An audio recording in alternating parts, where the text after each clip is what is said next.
What I love about paleontology is that it's fundamentally about discovery in the world out there. You never know what you're going to find.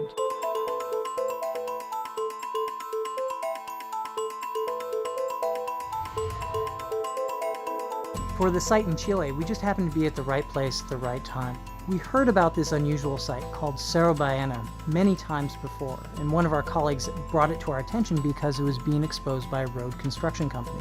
What we're talking about is a site that's about 3 football fields in size, covered with the skeletons of fossil whales.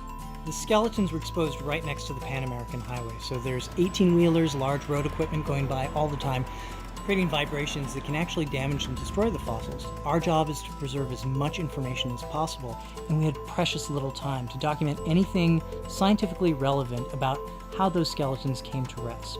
So I remembered that before I went to the Atacama, I had met 2 people, Adam and Vince, roaming around the halls here in paleobiology, and I thought, I wonder if their grab bag of digital tools would help us.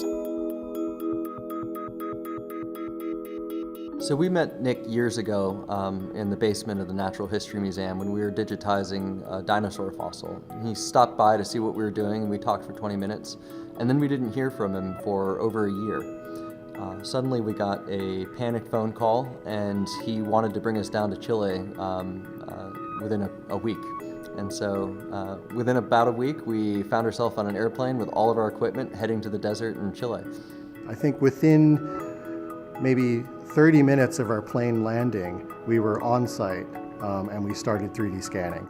We basically just threw everything we had at the site because we knew we only had 5 days. We really developed different workflows and different kinds of ways to document the whale skeletons before us, using a variety of digital techniques because nobody had ever done this before.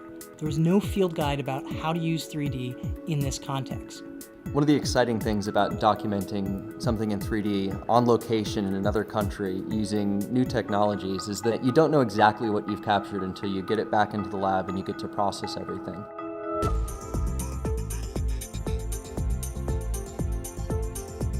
Now that we've scanned the site, we can actually bring that site back. You have to remember this site no longer exists. We can translate it into a variety of outputs, one of which is 3D printing. And what's very exciting is that we're going to be able to print one of the best preserved fossil whale skeletons. When done, it will be the world's largest 3D print of its kind. When you've documented something in 3D as thoroughly as we have, the cool thing is that we might have the information to questions that scientists haven't yet had the opportunity to ask. So taking Adam and Vince down to Chile was a bit of a leap of faith. But that hunch proved to be correct, I think, in the long run, because what they've done is shown me what 3D can really do under the right circumstances, in the right context, with the right need case. With Cerro Baena, it was clearly the right thing to do.